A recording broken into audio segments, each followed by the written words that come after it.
I'm Lucas Stone from Hammers. Here we go. Beautiful, Lucas. Thanks for joining us this evening, brother. Cheers for having us, mate. No worries, man. So Hammers have been announced as main support for North Carolina rock outfit Here's Legend for a run of shows kicking off at Moe's Desert Clubhouse on the Gold Coast on May 17th before going through Brisbane, Sydney, Melbourne, Adelaide and finishing in Perth on May 24th. So that's a nice run of shows to be a part of, bro. Yeah, we're stoked, mate. It's an honour and a privilege. One of those special bands, you know. Yeah, for sure. And how much do you actually know about Here's Legend and what to expect? Yeah, I know a bit. They're like, we love that band. We've been a fan of that band since they were, Wee Burns. I think the biggest thing about that band that I've been most impressed with is they were essentially a scene band in the early thousands, and obviously with the release of I Am Hollywood and Suck Out the Poison, they kind of slotted right into that part of their world, and then you kind of saw them.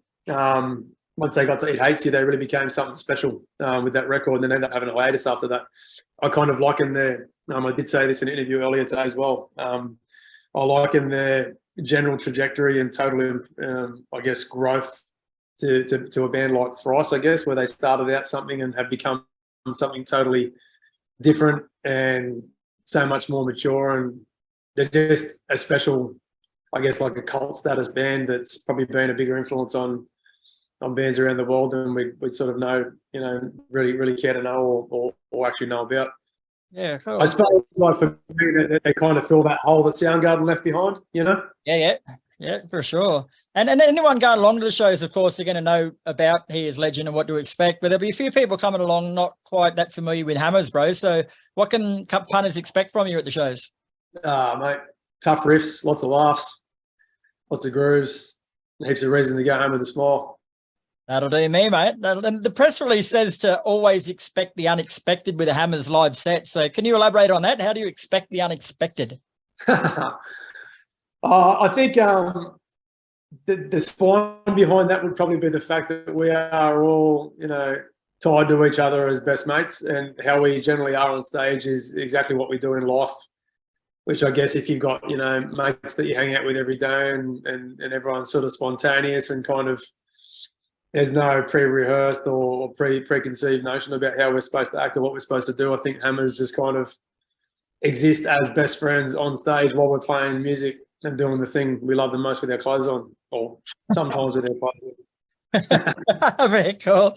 And how do you approach a big support like this mentally, mate? Like, do you go into it just knowing you're going to have a lot of fun? Do you go into it analysing what you're going to do? Like, how do you approach it?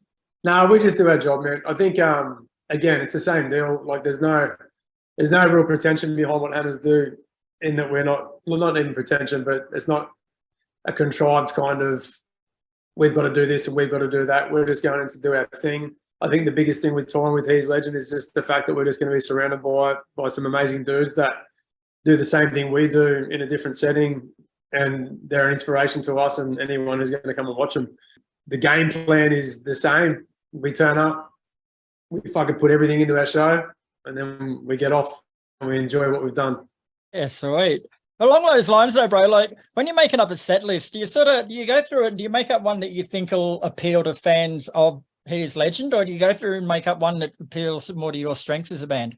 No, we're definitely selfish with that stuff, I suppose. Like, we're not the same band, so I think it'd probably be silly for us to structure something that was suitable to what those guys did. We're obviously also, I think when you do a set list, you're thinking about a few different things. You're thinking about the dynamic of the set list itself from start to finish, different key changes. I actually think about the different keys the songs are in, so it doesn't all feel like it's the same kind of feeling, and grooves as well. And then also what it is that you're actually promoting. Like if you've got a release that you're touring off the back of, then obviously you want to showcase those songs. Sometimes you'll fuck with the order of the, if they come from an album or an EP, then you want to switch the dynamic around a little bit to sort of feed that live fire a little bit more and understand where the lulls need to be in the set, bring the audience back to earth for a bit, then slam them again, and obviously come out with a banger and leave with a banger. Yeah, cool. In the press release, it says that your sound's compared to the likes of Every Time I Die, Alice in Chains, and The Bronx, but it says with a distinctly Aussie twist. So how would you define musically an Aussie twist to music? Probably just the anecdotal storytelling that sort of stems from our childhood and the classic, you know, I guess what's deemed as now as a toxically masculine kind of Aussie bloke doing its thing.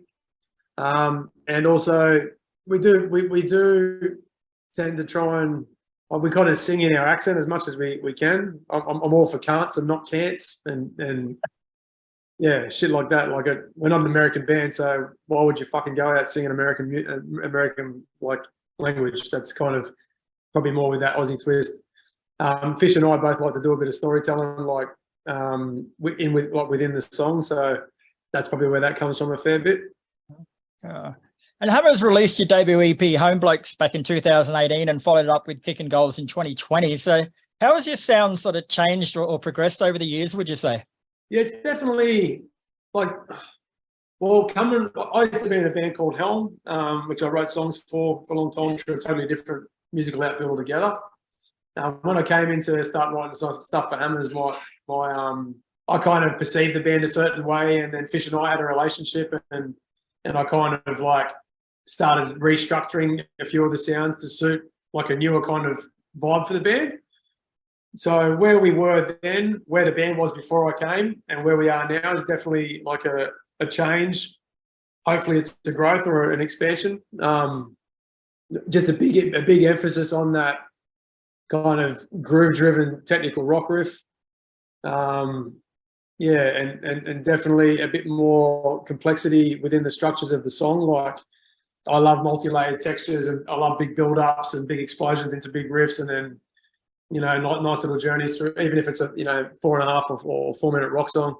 I kind of try and take the listener on a bit of a circus ride, you know, bit of a roller coaster.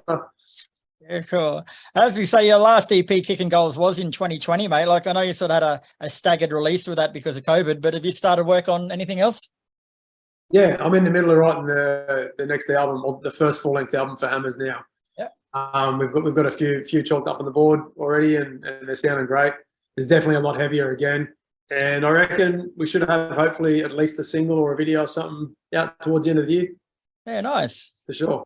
Nice. And as we mentioned at the top, mate, like there'll be a few people going to see He Is Legend that are unfamiliar with Hammers. So give those people a reason to come along to one of the shows, bro. Give us a bit about the band.